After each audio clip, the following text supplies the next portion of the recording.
Ya empezamos la ponencia y mi nombre es Enrique Bruce, voy a ser el moderador de esta mesa y vamos a empezar escuchando al señor Eddie Rojas, ¿no?, del Centro de Idiomas de la Universidad de Piura, Campus Lima.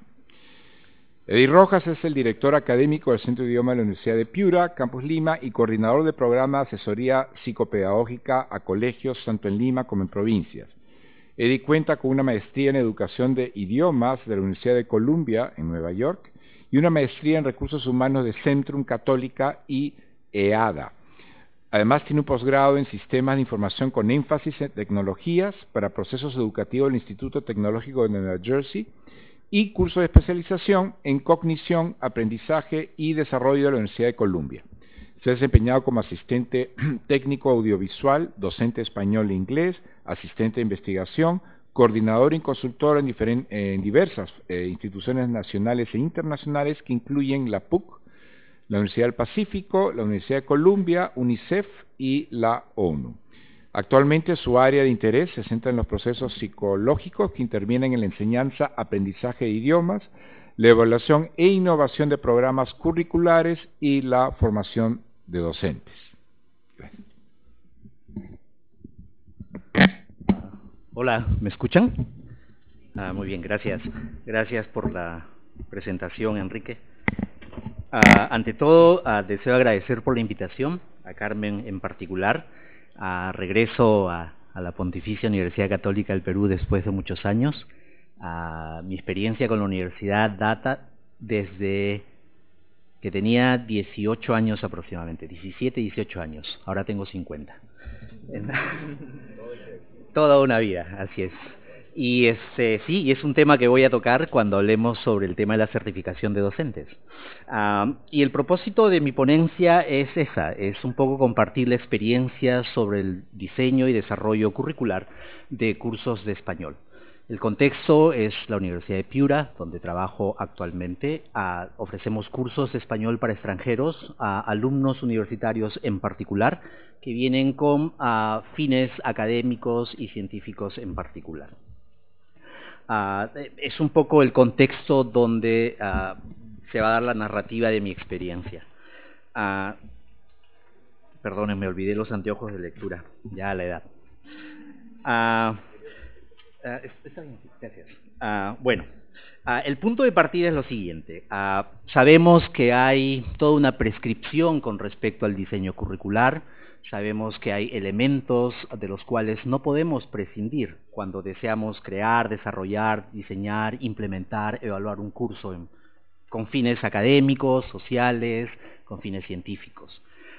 Sin embargo, también es cierto indicar que no es un proceso neutral, sino que es un proceso que requiere muchas valoraciones y mucho juicio, en el sentido de decidir por A o por B. Creo que John Dewey, el gran educador, decía que nosotros, la humanidad, estamos obsesionados con las dicotomías, ¿no? O lo bueno o lo malo, o lo útil o lo inútil. Y yo creo que tiene mucha razón, porque mi ponencia va a girar en torno a eso, a dicotomías, si A o B. Y sin embargo es importante, como lo he mencionado, mencionar que partimos también de una teoría personal. Ya Prabhu, que es un educador indio que trabajó en un proyecto de mucho renombre en idiomas, mencionaba que hay dos tipos de teoría. Aquella teoría rigurosa que se enfocaba en lo abstracto y de alguna manera reunir evidencia para, digamos, comprender un fenómeno. Y por otro lado había una teoría personal, una teoría que se forma parte de nuestras vivencias, experiencias educativas, de enseñanza, de aprendizaje. Y creo que lo que me guía aquí es lo segundo. Más allá de lo que la teoría nos puede brindar como elementos de juicio, mucho va a pesar las teorías personales. Ya lo decía Richards cuando menciona que el enfoque es eso, es cómo concebimos la lengua, cómo concebimos el proceso de enseñanza, el proceso de aprendizaje, cómo concebimos la evaluación. cómo concebimos los materiales. Y muchas veces prevalecen este tipo de conceptualizaciones personales que tenemos. No es juzgarlas, es simplemente entenderlos. Por lo menos es lo que he aprendido de la experiencia. Ahora, también es cierto que el diseño de cursos radica también en la conceptualización de lo que es la educación. ¿Para qué sirve? ¿Qué beneficios trae? ¿Para quién sirve? Y esto lo vamos a ver en el tema de los lineamientos y estándares tanto del marco común europeo como el del Consejo Americano para la Enseñanza de Idiomas. Por lo tanto, esto tiene una implicancia en términos de política educativa, y la política educativa la definimos como el intento deliberado de cambiar, añadir, promover el uso de un idioma o varios en una comunidad determinada. El problema surge cuando se quiere relacionar el dominio de un idioma con una cultura en particular, con un bienestar económico o social. Nos remite a lo que Erving Goffman muy sabiamente mencionó con el tema de estigma, ¿no? El tema de deterioro de la identidad. A pesar de que él se enfocó mucho en el tema del estigma y la personalidad, podemos de alguna manera transferir esas experiencias al estigma de saber un idioma o no, y cuánto prestigio social, económico, educativo, ¿no? Cuánto capital cultural nos brinda. Entonces, mi punto de partida gira en torno a 3 o 4 elementos conceptuales. El primero es, como lo dije anteriormente, el diseño de cursos necesita seguir pasos objetivos, casi prescriptivos, para añadirle un grado de eficiencia y calidad. Michael Long, un referente en nuestro ámbito profesional, nos recuerda que un programa general es en la mayoría de los casos ineficaz, sino groseramente inadecuado, cuando no es diseñado con un grupo en particular de usuarios en mente. Es decir, y eso creo que afecta a todos los que estamos en educación, que los cursos generales de idiomas mayormente son inadecuados con respecto a qué es lo que quieren lograr en el estudiante, en el aprendiz, en el aprendiente, en el alumno. Por lo tanto, es importante hacer un análisis de necesidades exhaustivo. Es un análisis. Él usa la metáfora del diagnóstico médico, ¿no? Para diagnosticar una enfermedad hay que primero hacer una evaluación exhaustiva del cuerpo humano, de los síntomas, para luego recién indicar los pasos a seguir. No obstante, a pesar de que lo que propone Michael Long es lo ideal, la realidad nos enfrenta a situaciones completamente distintas y diametralmente opuestas, que requieren muchas veces de una toma de decisiones en base a especulaciones, por decirlo de alguna manera. Un ejemplo es que en la universidad nos piden desde Alemania un curso para alumnos y no podemos nosotros tener el tiempo a veces de poder hacer ese análisis exhaustivo de necesidades de los alumnos.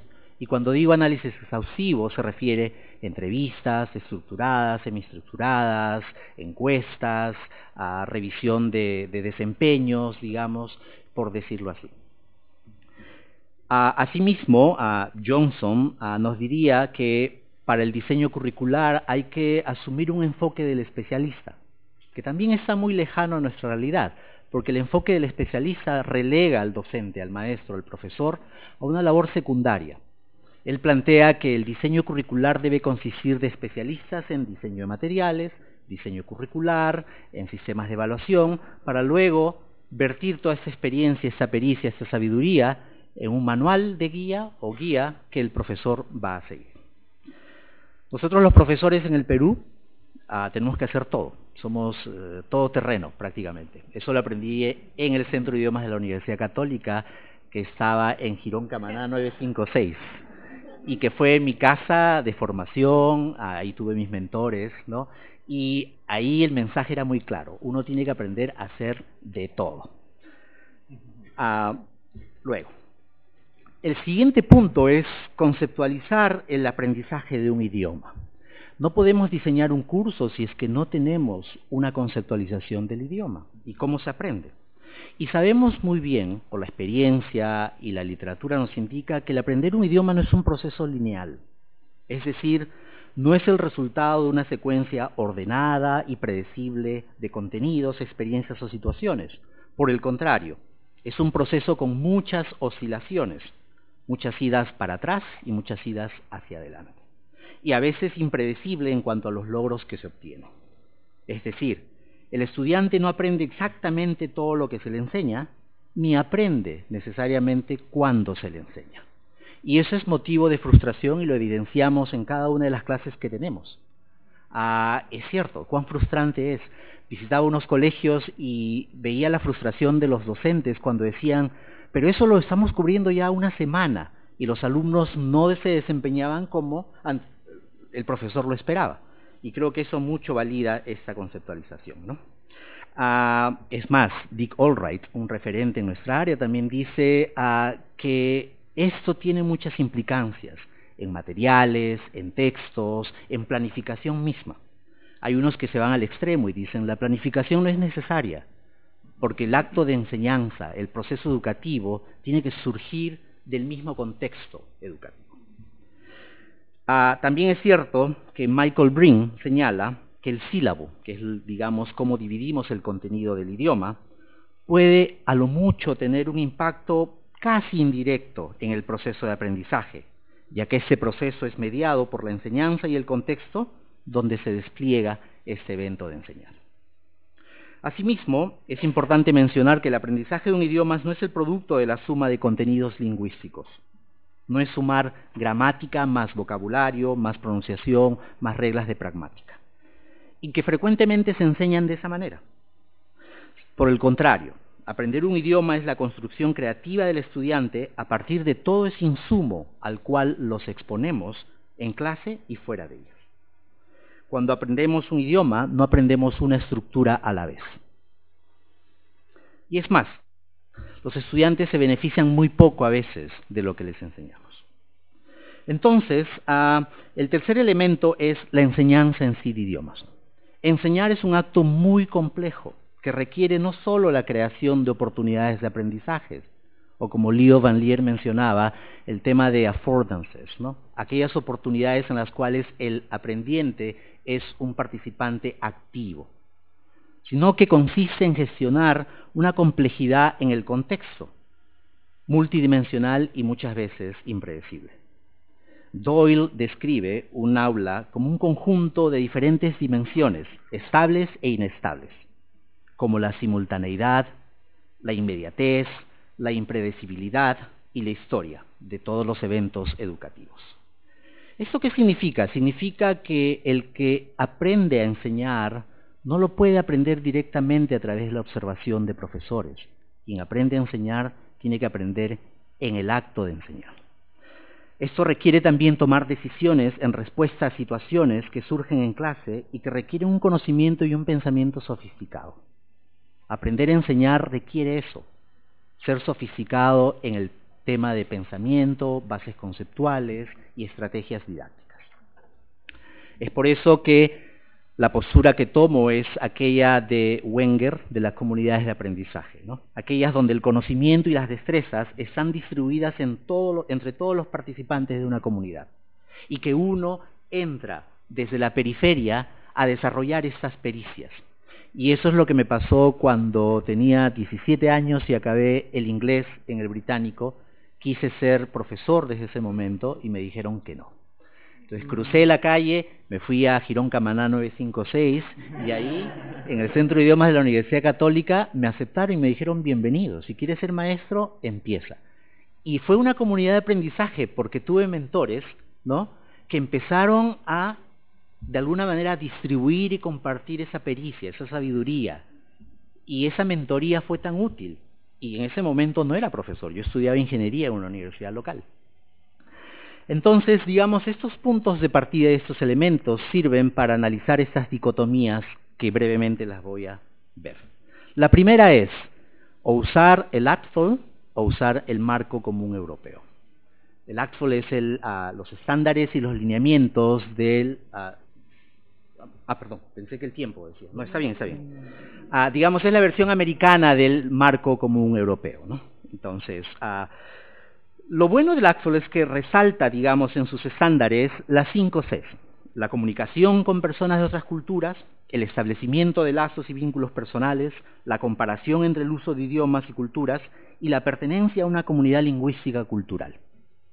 Yo creo que esa visión sociohistórica cultural me hace recordar al gran Lev Vygotsky, ¿no?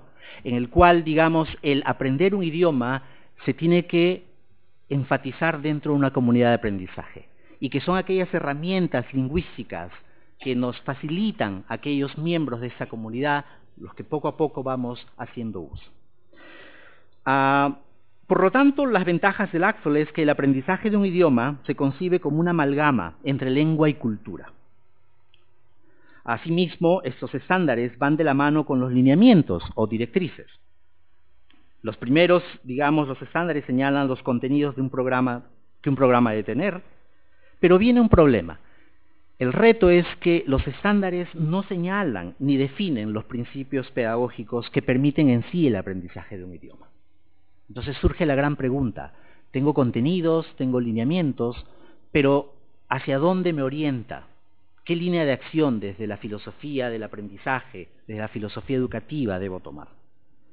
Y por eso que uno va al marco, y entonces uno empieza a familiarizarse con el marco común europeo. Y el marco común europeo, ¿no?, tiene, obviamente, señala muy exhaustivamente, aunque no tanto como vamos a ver, es que lo que uno debe aprender para poder usar el idioma para comunicarse, así como las destrezas y habilidades que hay que desarrollar para desenvolverse eficazmente. Y regreso una vez más al ACTFL y decimos, ajá, pero me gustan los modos de comunicación que el ACTFL presenta, y es que lo usamos para el diseño curricular. Y el ACTFL menciona que hay tres modos. Hay un modo interpretativo, ¿no?, que permite al alumno leer y escuchar o ver entre líneas, y que es más que comprensión. Hay un modo presentacional que consiste en la construcción de mensajes con una intencionalidad comunicativa y teniendo muy presente una audiencia hacia la cual voy a dirigir el mensaje. Y también hay un modo interpersonal que valora la negociación de significados. Y sabemos por la evidencia y por la literatura que ahí radica quizá el éxito en aprender, en el aprendizaje de un idioma, en la negociación de significados. Si una persona no me entiende, pues voy a tener que negociar el mensaje. No, el transmitir un mensaje no es unidireccional, sino que surgen ciertas modificaciones, ciertas estrategias interactivas que van a permitir esa construcción social del mensaje. Hay una intencionalidad mental mía, subjetiva u objetiva, pero que tiene que ser interpretada de la misma manera por el oyente. Y ahí viene el proceso socializador del aprendizaje de un idioma. Siempre decimos que la única manera de validar el aprendizaje de un idioma es a través del uso social del mismo. Muy bien, entonces estamos en una disyuntiva, en la dicotomía, ¿no?, en esta obsesión, o el marco o lo del Consejo Americano para la Enseñanza de Lenguas Extranjeras. Y al final decidimos que es una combinación de ambos. ¿Por qué? Porque por un lado el marco ofrece ciertos lineamientos que son útiles desde el punto de vista pedagógico, desde los famosos can-dos. A pesar de que el ACTFL también ofrece los can-dos, el marco común europeo hace una descripción casi exhaustiva de lo que se quiere lograr. Pero a la vez también encontramos con mucho valor estos modos comunicacionales que el Consejo, las guías, los lineamientos, los estándares del Consejo proponen. Entonces lo que decidimos en este curso es hacer una combinación. Para el tema de evaluación usamos el modo interpretativo, interpersonal y presentacional del ACTFL y usamos los can-dos del marco común europeo. Muy bien. El siguiente tema es los textos, ¿no?, materiales propios o no.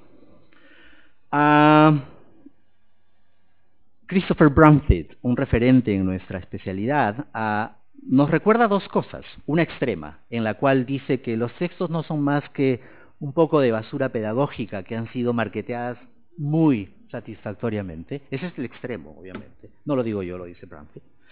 Y el otro es que el texto, hasta el mejor texto, nos quita la iniciativa, porque de alguna manera sugiere tácitamente que hay un experto detrás de nuestro accionar, que hay un experto que decide, que hay un experto que resuelve las situaciones, ¿no?, y que nosotros simplemente somos técnicos, ponemos en acción guías, ¿no? Lineamientos planificados por otra persona. En otras palabras, descartan nuestra pericia, descartan nuestra experiencia, nos desvaloran.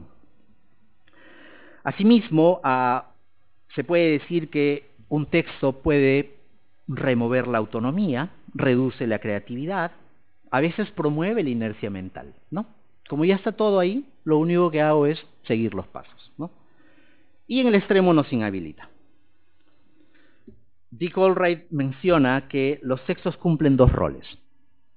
Un rol de deficiencia, en otras palabras, cubre nuestras limitaciones y nuestras deficiencias, ¿no? Tapa esos agujeros, tapa esas brechas, ¿no? Y el otro rol que los textos cumplen es que, de alguna manera, diferencian nuestra labor del experto. Es interesante, ¿no? Porque el experto no es el profesor, y que sí somos los expertos, porque estamos ahí en las trincheras, ¿no? El experto es aquel que diseña el texto, y ahí viene un poco el problema. Otro de los problemas de los textos es que tienden a priorizar contenidos formales como la gramática, el vocabulario, promueven un aprendizaje de manera aislada, de manera desagregada, parcelizan el conocimiento de un idioma, ¿no? Además, conceptualizan el aprendizaje de idiomas de una perspectiva secuencial, lineal y estática.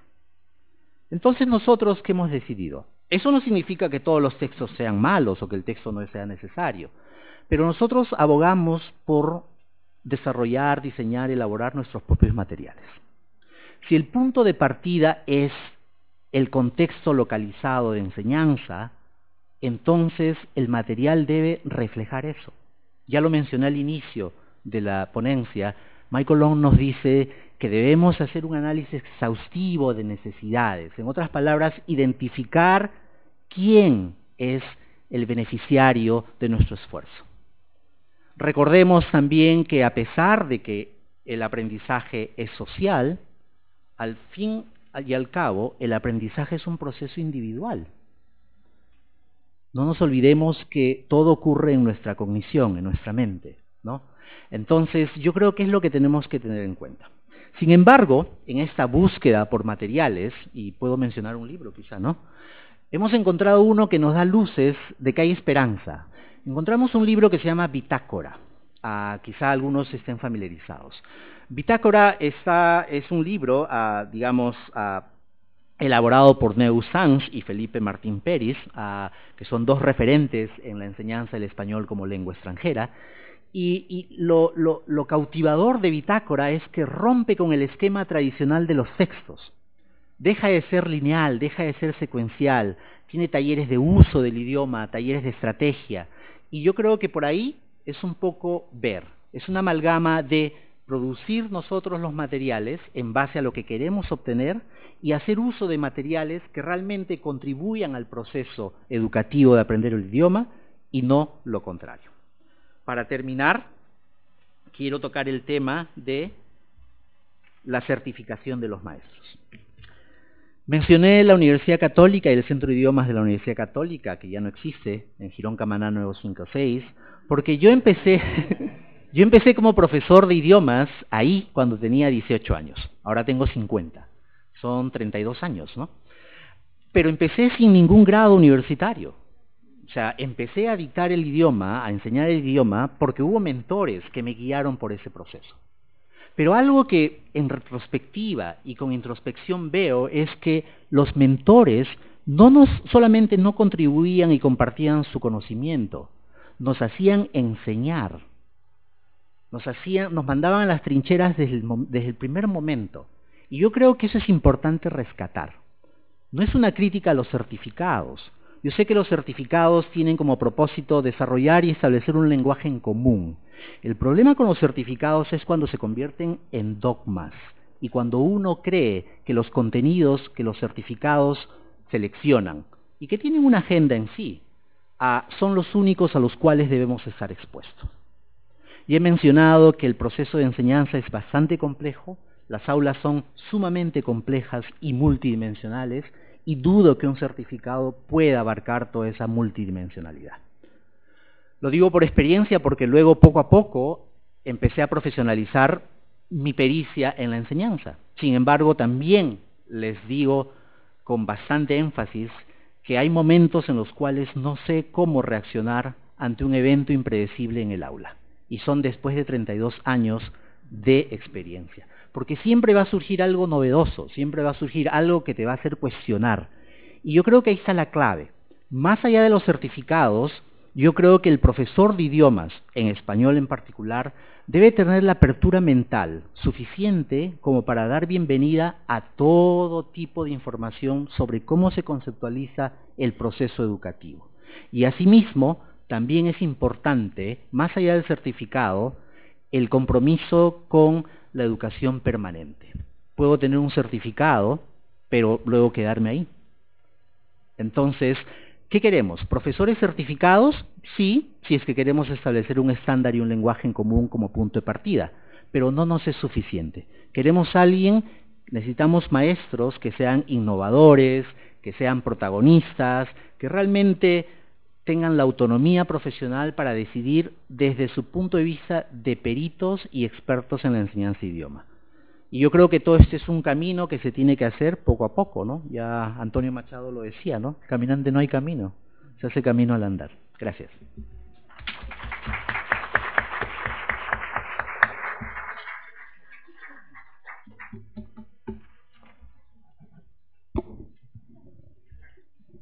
Ahora pasaremos a escuchar a Diego López Tázara, de Idiomas Católica. Diego ha involucrado en el mundo de la enseñanza de EFL y L por casi 13 años. Es bachiller en Sociología de la Universidad Nacional Federico Villarreal.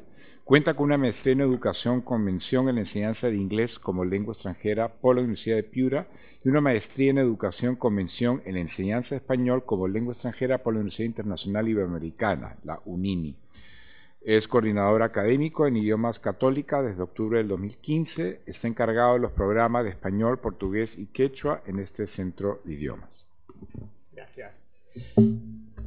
Buenas con todos, muchísimas gracias por la invitación. Es siempre un placer el poder compartir experiencias como estas, espacios nuevos también que se van generando y que nos permiten, no sé ustedes, pero a mí me ha sido un muy grato descubrimiento ver a tantas personas aquí involucradas en este campo de enseñanza. Antes mencionábamos un poco que sí, la demanda, digamos, de la enseñanza de español no puede no ser tan amplia como de otros idiomas. El inglés, en nuestro contexto, sigue siendo probablemente el rey. Sin embargo, se están abriendo nuevos espacios, nuevas experiencias y expectativas también de lo que queremos lograr. Y el que todos nosotros hacemos aquí dice mucho de eso. Así que aprovecho para agradecer a los organizadores por este evento. Lo que vamos a hablar un poquito ahora es sobre el español como segunda lengua. Yo les voy a contar un poco la experiencia de Idiomas Católica, que es donde yo trabajo. Para hablar de las experiencias tenemos que hablar forzosamente un poquito del pasado. Y para hablar de expectativas hay que hablar obviamente del presente y del futuro, que es lo que queremos ver. Entonces, todos nosotros sabemos que el proceso de aprendizaje, enseñanza-aprendizaje, ha cambiado significativamente en los últimos, vamos a decir, 60 años. Quisiera que trabajen en parejas por 20 segundos nada más y que con su pareja le digan, en su contexto, es decir, en sitio donde ustedes trabajan, se desarrollan, ¿cuáles son los cambios más significativos que han moldeado el proceso de aprendizaje-enseñanza? 20 segundos es poquito, yo lo sé, pero luego vamos a continuar y ponerlo en común. A ver, vamos. Listo, muchas gracias. Yo sé que hay mucho por hablar. Muy bien. Entonces, brevemente quisiera escuchar a un par de personas nada más que nos digan cuáles son aquellos cambios más significativos que han moldeado ese proceso de aprendizaje-enseñanza. ¿Alguien quisiera brevemente mencionar algo? ¿No vio cambios? Uso de tecnología, definitivamente. Todos nosotros, nuestras vidas en general han cambiado por el uso de la tecnología. Sí. Mucho. Enfoques, paradigmas. Definitivamente hemos pasado nosotros de métodos muy tradicionales o métodos más centrados en un proceso muy específico a metodologías o estrategias, habilidades más abiertas, las cuales yo les voy a comentar un poco ahora. Entonces, y el otro aspecto son las expectativas. Para hablar de expectativas tenemos que hablar del presente y también del futuro. Ahora, existe tantos cambios y tantas opciones de aprendizaje que es necesario para todas las escuelas de idioma, para todos los docentes, el poder ofrecer un valor agregado a su producto. Algo que lo diferencia, algo que lo haga único y que lo haga no solamente atractivo para el público, sino transformacional también. Porque finalmente el objetivo de la educación es transformar. Entonces, en función a todos estos cambios, podemos hablar también de los cambios de la forma como el español ha sido concebido. El español se habla en muchas partes del mundo, regionalmente Latinoamérica pues tiene una preponderancia significativa en cuanto a la enseñanza de español, y nuestros cambios sociales, políticos de los países latinoamericanos, si bien es cierto están todavía en un proceso interesante, ¿no?, de formación, vamos a decirlo así, han contribuido muchísimo a la apertura de los países, a la difusión de la cultura, al acceso de información. Entonces, es así que el Instituto Cervantes, en el 2018, hace una referencia importante de la cantidad de hablantes aproximados que tenemos de español. ¿Alguien se atreve a dar un número? ¿Sí? ¿Más de 506 millones? ¿Sí? De acuerdo a este artículo que voy a compartir con ustedes brevemente, el Instituto Cervantes indica que hay 577 millones de hablantes al 2018, ¿no?, de español, de los cuales hay un porcentaje que son hablantes aprendientes, alumnos. ¿Alguien se atreve a dar un número? 21 o 22 millones, sí. El Instituto Cervantes en su artículo indica que son 22 millones de alumnos del español repartido en todos los países, tanto como lengua extranjera o segunda lengua. Además, quería compartir con ustedes, para ejemplificar un poquito la apertura que hemos tenido nosotros en el español, algunos datos tomados de un artículo. Les estoy dejando la fuente y un QR code por si alguien quiere escanearlo y va directo al artículo. El español se disputa con el francés y con el chino mandarín el segundo puesto entre los idiomas más estudiados como segunda lengua, ¿no? Es un dato interesante. En Estados Unidos el español es el idioma más estudiado en todos los niveles. En el Reino Unido el español es percibido como la lengua más importante para el futuro. La contribución del conjunto de los países hispanohablantes al Producto Bruto Interior Bruto, mundial es casi el 7%. Es la tercera lengua más utilizada en la red, después del inglés y del chino. España es el tercer país exportador de libros en el mundo, después del Reino Unido y Estados Unidos. Y finalmente, un dato que me pareció interesante es que España, Argentina y México se encuentran entre los 15 primeros países productores de películas del mundo. Esto yo creo que ejemplifica muy bien, y sé que teníamos poquito tiempo, pero quería compartirlos con ustedes porque ejemplifica muy bien cómo es que el español está logrando llegar a diferentes lugares, a diferentes ámbitos, y la apertura y necesidad de manejar el idioma se acentúan muchísimo más. Entonces, justamente como tenemos esta internalización de la enseñanza del español, debido a la mayor apertura de los países hispanohablantes, es que nosotros tenemos que buscar dar un valor agregado. Ahora voy a contarles brevemente un poco la experiencia de idiomas católica. Nosotros, así como Eddie, también nos originamos en el Centro de Idiomas de la PUC, también en el Jirón Camaná 956, ¿no? De hecho, Idiomas Católica es la institución rectora de la enseñanza de idiomas de la Pontificia Universidad Católica del Perú, y recoge la experiencia de 3 diferentes instituciones, siendo el Centro de Idiomas una de ellas. Yo también trabajé en el Centro de Idiomas hace no tantos años, pero sí algunos años. Entonces, el español tiene muchísimos matices, todos lo sabemos, ¿cierto? Y ha evolucionado muchísimo también. Todos sabemos, se originó como una forma de lengua romance en la península ibérica. Se han generado a lo largo de los años muchos cambios. Es la lengua de autores como Cervantes, como Gustavo Adolfo Bécquer, Calderón de la Barca, pero también es la lengua de Shakira, y de Maluma, y de Becky G, y de mucha gente más. Entonces, todos tenemos acceso al español. Es en este contexto que Idiomas Católica recibe alrededor de 700 alumnos al año no juntos, anuales, ¿no? 700 personas que en diferentes momentos van y vienen estudian. De hecho, es interesante porque muchos de ellos están de tránsito, ¿no? Y vienen y estudian un par de meses, o vienen a hacer un perfeccionamiento nada más. nosotros dividimos nuestro proceso de aprendizaje en 3 niveles. Nivel básico, que cubre las competencias del nivel A1 y A2 del Marco Común Europeo de Referencia. El nivel intermedio, llegando hasta las competencias y habilidades del nivel B2, y llegamos a nuestro nivel avanzado que cubre las competencias y habilidades del nivel C1. No tenemos actualmente un curso de preparación para el C2, el cual tiene una complejidad muy alta. Escuchaba a las compañeras hablar sobre la necesidad de certificarse antes, y yo me ponía a pensar, pues el C2 es un C2, es algo fuerte. Yo, de hecho, he preparado individualmente a alguna persona alguna vez para el C2, y debo confesar que en aquella época me arrepentí de aceptar esa tarea, porque ahora lo tomo como obviamente una grata experiencia y de aprendizaje significativo, pero en definitiva es algo aparte, vamos a decirlo así. Entonces, nuestro proceso de aprendizaje-enseñanza, que ha variado mucho a lo largo de los años, se basa en un concepto fundamental que es el aprender y el reaprender. Idiomas Católica es una institución que nos gusta aprender y nos gusta reaprender de ser necesario. Esto implica cambiar paradigmas. Al mismo tiempo, nosotros aplicamos estrategias como, por ejemplo, la corresponsabilidad del alumno. Entendemos nosotros el proceso educativo como un ente conjunto, un ente en el cual se requiere la participación activa de todas las partes. Por otro lado, también nosotros aplicamos estrategias y metodologías que pueden ser innovadoras, les voy a explicar un poquito. Y tenemos el reto bien interesante, a mí me parece algo súper rico, que el background de todos nuestros alumnos es mayoritariamente diferente. Nosotros recibimos alumnos de todas las nacionalidades y de hecho a veces podemos tener una clase con 15 alumnos y cada uno ser de un lugar diferente. Esto es muy rico, enriquece muchísimo la clase, pero es un reto, porque no se pueden aplicar el mismo tipo de estrategias para todos. Decíamos, Eddie mencionaba que el proceso de aprendizaje es social, pero al final es individual, y aquí se enfatiza mucho. Entonces, nosotros, como todas las instituciones, tenemos unos pilares de enseñanza. Entonces, antes de contarles yo un poquito cuáles son los pilares de enseñanza del español y de idiomas católicos en general, quisiera que ustedes compartan también por 20 segundos cuáles son los pilares de enseñanza de sus instituciones. Yo sé que va a ser cortitito el tiempo, pero vamos a tratar de mencionarlos brevemente. ¿Sí? ¿Qué pilares tienen ustedes en sus instituciones?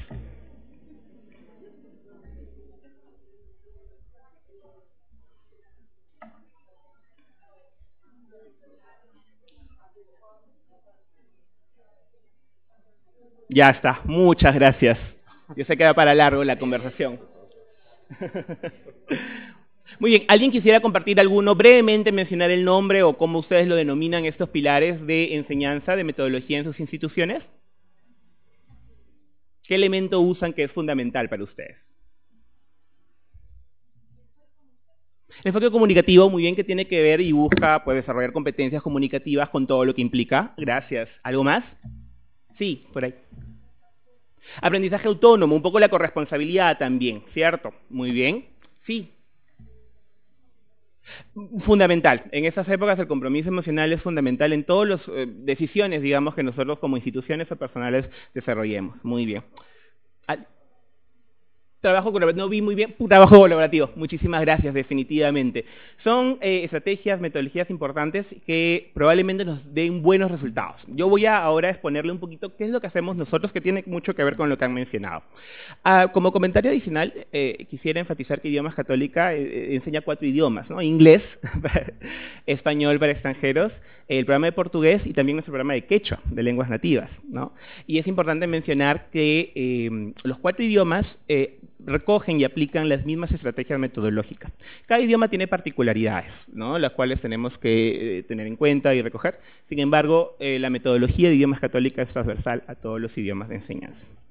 Entonces, el primero tiene que ver con aspectos de neuropedagogía. Obviamente no buscamos que todos los profesores de idiomas católicos sean expertos, ¿no? en procesos de neuropedagogía o en conceptos de neuropedagogía, pero sí buscamos desarrollar ciertas estrategias y habilidades específicas que nos ayuden a trabajar la emocionalidad de las personas, como nuestra compañera mencionaba. Entonces, el tema de la neuropedagogía se evidencia de diferentes maneras. Aplicamos estrategias específicas que tienen que ver con el desarrollo de los sentidos a través de estímulos, conocimiento del que el cerebro es cambiante y al momento de aprendizaje se crean inclusive nuevas sinapsis que ayudan a desarrollar el conocimiento, así como conciencia sobre la importancia de ciertas hormonas en el cuerpo que nosotros tratamos de desarrollar. Algo que nosotros investigando y leyendo nos pareció fundamental es la hormona del cortisol. Esta hormona, algunas personas la llaman la hormona del reto. Cuando los niveles de cortisol están muy bajitos en el cuerpo, no se genera reto, no se genera estímulo. Y podríamos tener resultados que tampoco, digamos, cubran expectativas muy altas. Cuando los niveles de cortisol están muy altos, eso ya también es preocupante porque se generan niveles de estrés demasiado altos. Entonces, el reto es crear un balance de la hormona del cortisol en el cuerpo. Nosotros lo que tratamos de hacer, de hecho, es generar actividades que sean retadoras para los alumnos, actividades que sean las cuales los alumnos puedan ser capaces de desarrollar, pero que puedan también tener un poquito de, no necesariamente de dificultad, pero de reto para poder lograr. Si algo es muy fácil, no se va a lograr lamentablemente un resultado óptimo, ¿no? Otra cosa que nosotros tratamos de aplicar de una manera de repente más lúdica es inclusive el tema de las hormonas de la felicidad. Ustedes las conocen, las habrán escuchado. Entonces, la dopamina, la oxitocina, la serotonina, la endorfina son hormonas que se pueden estimular a través de diferentes acciones. Entonces, por ejemplo, el reconocer un logro, el de incluir algunas estrategias lúdicas en la clase, el inclusive crear un buen ambiente de clase es fundamental para lograr nosotros realmente contribuir con esto. Como les menciono, no es necesariamente que todo profesor o todo formador de idiomas católica es un experto en neuropedagogía, pero sí tratamos de incorporar esos aspectos en nuestro día a día. Otra de las pilares fundamentales tiene que ver con el aula invertida. Flip Learning, algunos lo podrán conocer. El aula invertida es una estrategia que de hecho fue diseñada por dos profesores de química en Estados Unidos. Ellos buscaban optimizar procesos de aprendizaje para sus alumnos y de esa manera lograr mejores resultados. El aula invertida lo que hace es revolucionar un poquito el concepto de educación y romper con ese paradigma tradicional de el aprendizaje, ¿no? El profesor llega, da el aula y el alumno aprende, practica y hace tarea. Y vemos que es lo que muchas veces sucede.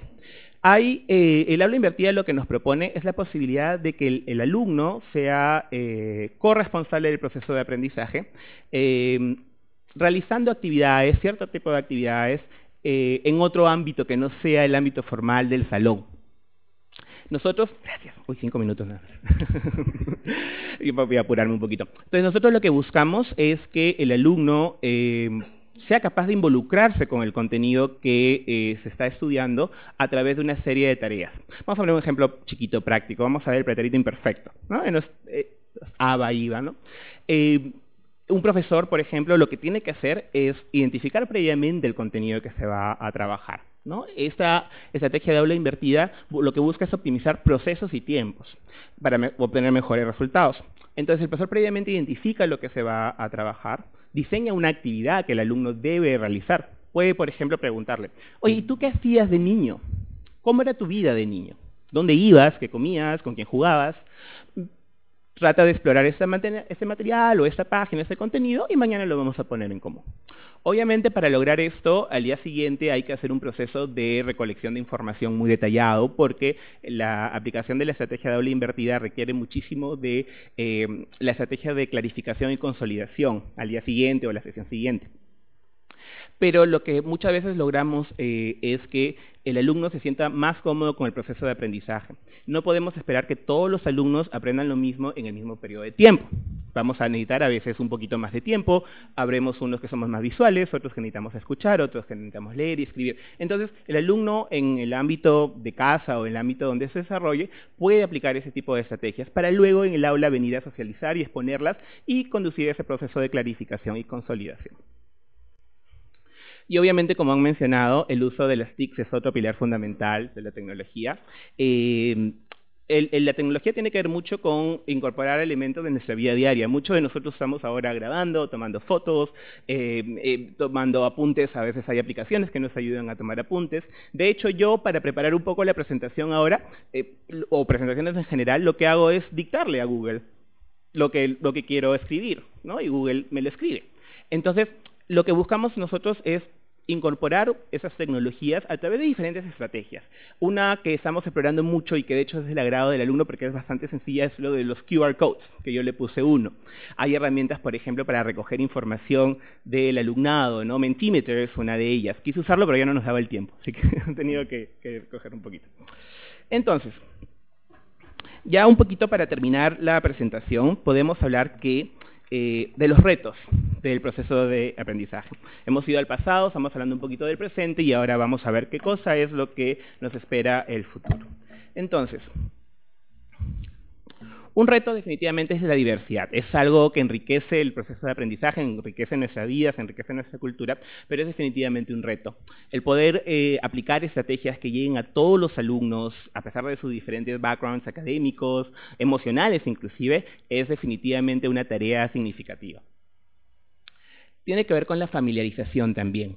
De acuerdo a la experiencia que nosotros tenemos y a los alumnos que recibimos, no siempre todos aprecian, vamos a ponerlo de esta manera, este tipo de estrategias.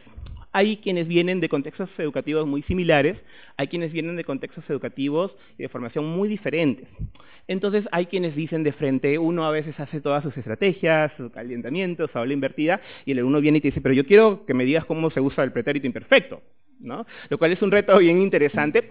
Entonces tenemos que trabajar con la familiarización de esas estrategias. Generalmente son los alumnos nuevos o que recién ingresan y luego ya existe pues una mayor familiarización con esas estrategias. Tiene que ver con el material. Escuchaba muy atentamente a Eddie y apuntaba también algunas cosas interesantes para poder comentar, ya luego en la ronda de preguntas seguramente lo haremos.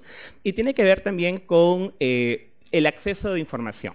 Existen muchos materiales, de hecho hay editoriales muy grandes que, vamos a decirlo de cierta manera, monopolizan un poquito el mercado, pero también hay muchos emprendimientos y muchas propuestas bien interesantes que no están necesariamente tan difundidas. Entonces, inclusive el desarrollo de un material que sea un español estándar, pero que se adecue culturalmente o léxicamente a la región, sería interesante. Para terminar, yo quisiera enfatizar mucho que el español es una lengua viva y que sigue en constante cambio y en constante evolución. Es una lengua que ha tenido vigencia por muchos siglos y que, según las expectativas futuras, seguirá teniéndolo. Y es la enseñanza del español es un proceso que requiere definitivamente el compromiso, ¿no? El compromiso tanto del docente o los directivos o personas encargadas de diferentes procesos, pero sobre todo también del alumno. No podemos verlo como una lengua o como un proceso simplemente de recibir información. Es un proceso vivo que tiene que adecuarse a diferentes realidades. Todos, estoy seguro, venimos de diferentes realidades, pero que tiene muchos aspectos en común. Gracias.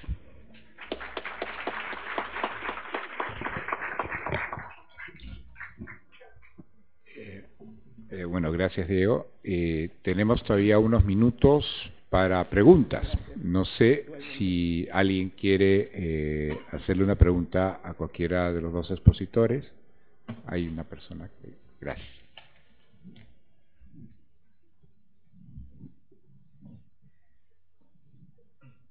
Está atrás, ahorita viene. No, bueno, está atrás, ahorita le traen el micrófono. Buenos días.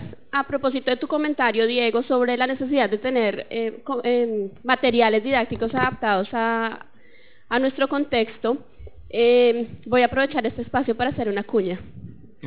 El sábado tenemos un taller de presentación de un libro que hicimos en el Instituto Caro y Cuervo Editorial Difusión de España, que se llama Aula América y es la adaptación de Aula Internacional para Colombia, Perú, Ecuador, México y Costa Rica. El taller será en la Universidad Ricardo Palma, en el Auditorio Cervantes, a las 10 de la mañana, de 10 a 12, y los asistentes van a tener una muestra del libro. Entonces, si no se han inscrito, por favor, acá en el stand de difusión les da la información de cómo hacer la inscripción. Entonces ya tenemos materiales, ya comenzamos la posibilidad. a hacerlo. Enhorabuena. Claro que sí. Felicitaciones y muchos éxitos. ¿Usted tenía una pregunta? Esa pregunta. Bien, de un lado, para el profesor Rojas, me ha parecido sumamente interesante su manera de conceptualizar todo lo que se trabaja, porque he notado que muchas veces aplicamos cosas sin entender bien qué es lo que estamos haciendo. Yo vengo de una perspectiva diferente a la de ustedes. Yo he trabajado en la universidad, pero con la enseñanza de castellano como segunda lengua para poblaciones indígenas, no para alumnos extranjeros. Por eso me interesaba tanto escuchar la perspectiva de ustedes, ¿no? Eso por un lado, me he sentido muy bien de escuchar todo esto. En el caso del profesor López, lo que nos acaba de explicar de lo que ustedes desean lograr a través de toda su planificación con los cursos, me ha dejado una duda, probablemente porque yo vengo de un ambiente diferente. Los profesores que ustedes seleccionan, ¿los entrenan antes? Sí, por supuesto, por supuesto. Porque eso que usted plantea no lo sabe así nomás cualquier profesora. De hecho, bueno, el proceso de selección de docentes de idiomas católica es amplio, es amplio, pero hay mucho acompañamiento al respecto. Algo que es interesante que sucede es que profesores de inglés, que nosotros enseñamos inglés, el 95% digamos de nuestro producto, o 90 vamos a ponerlo, no 95, es inglés. Existe... Lo que hacemos es que los profesores de inglés, que son profesores que ya están altamente entrenados, que conocen la metodología, por eso me era importante mencionar que la metodología es transversal a todos los programas, es que son ellos quienes enseñan también el programa de español, ¿no? Una vez que han sido exitosos logrando aplicar estrategias en nuestro programa de inglés, recién pueden pasar al programa de español. Ahora, eso tiene que ver también un poquito con la demanda. Definitivamente la demanda de nosotros mensual deben ser de unas 10 aulas, ¿no? En nuestras diferentes sedes, entonces no es extremadamente grande y nos permite, digamos, ese número trabajar de esta manera. Pero sí, requieren un entrenamiento exhaustivo, pero es un proceso también de aprender y reaprender. Todos aprendemos, todos aprendemos y reaprendemos. Esas estrategias que nosotros venimos aplicando, las venimos desarrollando desde hace más o menos 3 años, pero aplicando desde hace 2. Antes de eso también nos iba bastante bien, puedo decirlo, pero siempre Idiomas Católica busca poder ir un poquito más allá. Muchas gracias. Buenas tardes. Muchas gracias de verdad por toda la información que nos han brindado. Mi pregunta va para Diego. ¿Cómo ustedes logran manejar bien el aula invertida? Yo creo que uno de los retos más grandes es asegurar la parte del antes, que el alumno se involucre verdaderamente a realizar las actividades que tienen que realizar y a ir preparado a la sesión de aprendizaje, ¿no? ¿Cómo ustedes De hecho, es un reto significativo. La corresponsabilidad no es un concepto que esté plenamente incorporado en el grueso de alumnado, ¿no? De cualquiera de los idiomas. Se suma eso a las múltiples actividades que probablemente la gente debe tener y a veces hay una cuestión de dicotomías y de poder escoger qué cosa es lo que hay que hacer. De hecho, en el programa de español nos va un poquito mejor. Los backgrounds académicos de las personas extranjeras son un poquito más formales, vamos a decirlo de esa manera, y ellos logran compenetrarse un poquito más con esa estrategia en particular de manera más óptima. En los otros programas sí, a veces tenemos que lucharla un poquito, pero los alumnos de español suelen ser altamente comprometidos, suelen. Ahora, justamente como siempre es el riesgo de que el alumno no lo haya hecho y que llegue a la clase y no tenga la más remota idea de qué va la clase, es que se hacen los procesos de consolidación y clarificación, los cuales son fundamentales y no pueden ser omitidos. Entonces, no esto es necesariamente una clase como tradicional, pero sí son procesos que se siguen para asegurarnos de que el alumno al final del día haya estado involucrado o no en el aula invertida, pueda llevarse el contenido, y no solo el contenido, sino el uso efectivo de ese contenido, ¿no? Que es lo que buscamos. Pero sí, depende mucho del alumnado. Bueno, y yo tengo una consulta más, porque hablábamos de que el inglés es el idioma más demandado. En nuestro contexto. Sí, aquí en Perú, y también cuando hemos escuchado sus presentaciones, hemos entendido que el contexto de la enseñanza de español son los extranjeros que vienen y toman clases aquí. Seguramente, debido a los requisitos que en los últimos años ha tenido la ley universitaria, ustedes dentro de la universidad han experimentado lo que es la enseñanza virtual del inglés para ayudar a sus estudiantes a cumplir los requisitos de la ley. Entonces yo quería preguntar si se ha visto la virtualidad como una opción para hacer que la enseñanza de español crezca, ¿no? Porque ya así no solo tendríamos a los que vienen presencialmente a las clases, sino que podría ser un producto internacional. porque eso va a beneficiar mucho a los que de repente, no sé cómo será en sus instituciones, de repente los profes españoles mismos que enseñan inglés. Pero hay un grupo de profesionales especializados específicamente en enseñanza de español. Entonces, ¿cuál va a ser el espacio para que nosotros crezcamos si siempre vamos a estar limitados a la demanda de las clases presenciales, ¿no? Si hay algún proyecto, porque sería genial que a partir de una universidad exista esa exportación de cursos de español.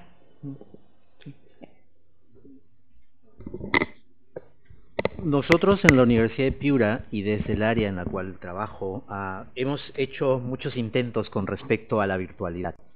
Hemos revisado bastantes productos, lideré un equipo, y el problema surge en que la mayoría de los productos del mercado usan la tecnología como excusa, digamos, para posicionar su producto. El gran reto es que no han cambiado aún su propuesta pedagógica. Entonces, y ese es un gran reto para nosotros los educadores. La propuesta pedagógica que debe acompañar a un sistema virtual o a distancia debe ser muy distinta a la presencial.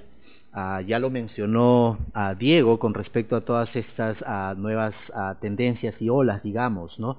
Y habría que ser cauto también con respecto a que si la tecnología no es el futuro necesariamente de la educación. La tecnología va a cerrar brechas de distancia geográficas, pero si el modelo pedagógico detrás de toda esa infraestructura tecnológica no cambia y no se adapta a esa virtualidad, es muy poco lo que se puede hacer. Nosotros queremos hacer un poco de tenemos un proyecto actualmente en el cual queremos usar mucho de componentes tecnológicos para, de alguna manera, plantear desde la virtualidad hacia la virtualidad y no desde lo presencial hacia la virtualidad, que yo creo que es un poco el reto, ¿no? Una vez más es decidir o lo primero o lo segundo, ¿no? Entonces... Sí, muy de acuerdo con Eddie. Definitivamente la existencia en particular de una plataforma que pueda proveer de las oportunidades académicas similares a las de una clase presencial es un reto todavía a desarrollar por nosotros mismos o otras personas. Sí.